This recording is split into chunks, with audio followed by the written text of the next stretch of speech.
El trabajo cuyos resultados presentaremos en el día de hoy en el marco de este evento fue realizado por un colectivo de autores del Instituto de Medicina del Deporte de La Habana.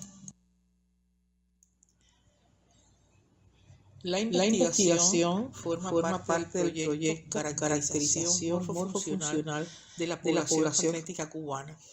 perteneciente al programa Deporte y Desarrollo Humano. Está incluido dentro de las demandas tecnológicas de la Comisión Nacional de Ciclismo y la Cátedra del Deporte en el Velódromo Nacional Reinaldo Paceiro. En la diapositiva que se muestra aparece un resumen de los principales aspectos tenidos en cuenta para el desarrollo de esta investigación y que a continuación explicaremos brevemente.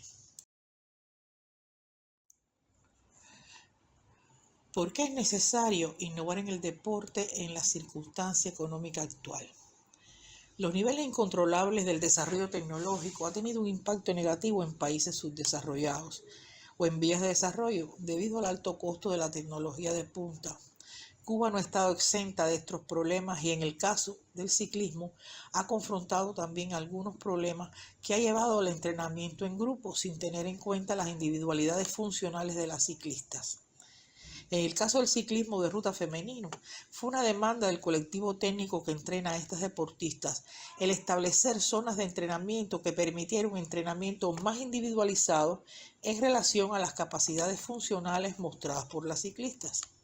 En la actualidad existen diferentes zonas para entrenar que incluyen diferentes variables fisiológicas tales como frecuencia cardíaca, consumo máximo de oxígeno, pero una de las variables que no falta en ninguna de ellas es el umbral de potencia funcional. ¿Qué es el umbral de potencia funcional? Es la máxima potencia promedio que un ciclista puede sostener en un estado casi estable durante un tiempo aproximadamente de 1 hora. Es una medida del rendimiento funcional o forma deportiva de los ciclistas y su determinación en el terreno o en el laboratorio requiere de tecnologías que no están disponibles actualmente en nuestro medio por la situación económica que enfrenta nuestro país. De aquí se derivó la necesidad de buscar una metodología alternativa que en las condiciones actuales permitiera estimar el umbral de potencia funcional de las ciclistas de ruta femenina y que pueda ser utilizado este parámetro de rendimiento para llevar a cabo la conducción del entrenamiento de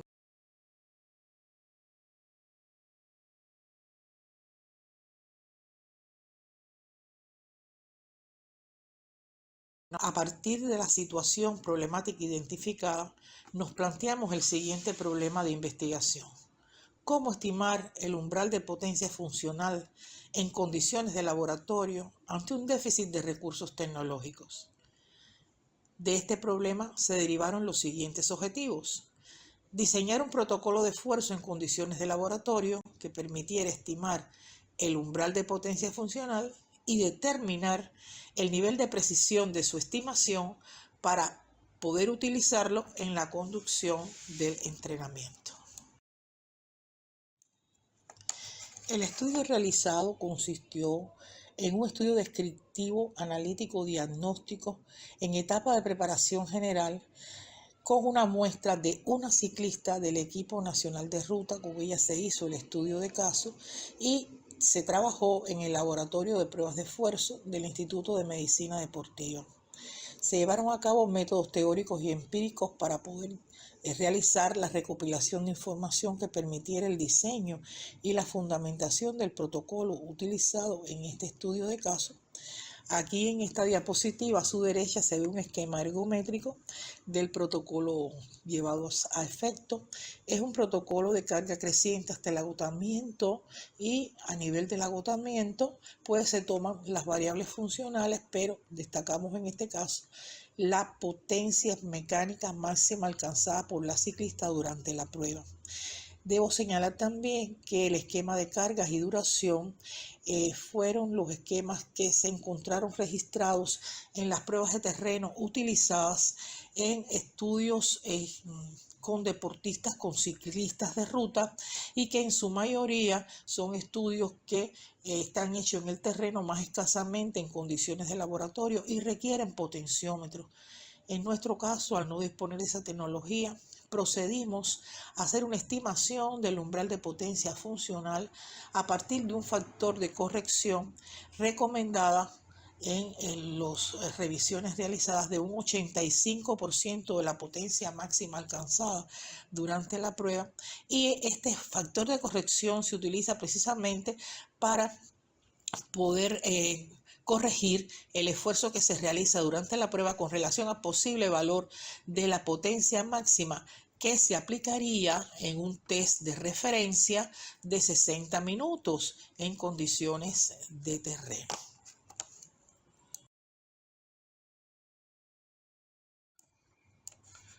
En esta diapositiva aparece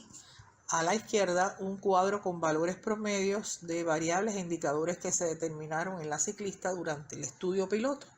Se determinaron variables de desempeño, de pulsometría,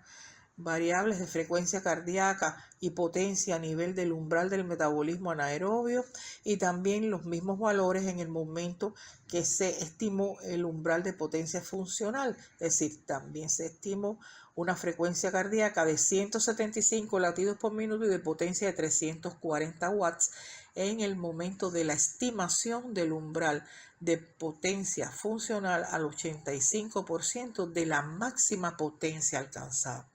Se ha planteado por algunos autores, como fueron Kogan y Allen, que estudiaron mucho lo que es las zonas de entrenamiento y específicamente relacionadas con el umbral de potencia funcional, que el umbral de potencia funcional estimado a partir de la potencia máxima obtenida es equivalente a la potencia que se desarrolla en el umbral de lactato del ciclista. Con pudiéramos decir, este planteamiento y los valores nosotros encontrados en este estudio, podemos ver que la potencia del umbral funcional se correspondió en un 97%, es decir, un valor bastante cercano, estrecho,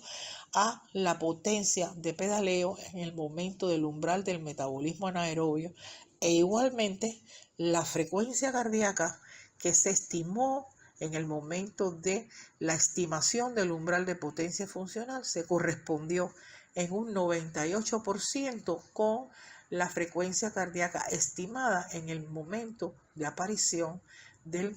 umbral del metabolismo anaerobio. ¿Qué quiere decir esto desde el punto de vista práctico para el entrenamiento? Que en esta ciclista un rango de frecuencias cardíacas muy estrecho, entre 175 y 178 latidos por minuto, y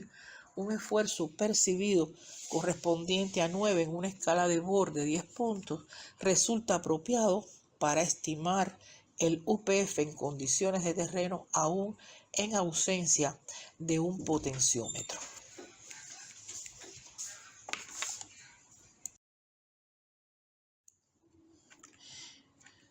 ¿Cuáles son los aportes de este trabajo?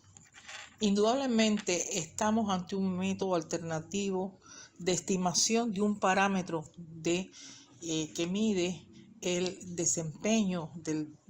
ciclista, del rendimiento del ciclista. Y sabemos que obviamente no es igual a si nosotros dispusiéramos de un potenciómetro que se ubique en las bielas de una bicicleta, lo cual resulta extraordinariamente caro para nuestras posibilidades.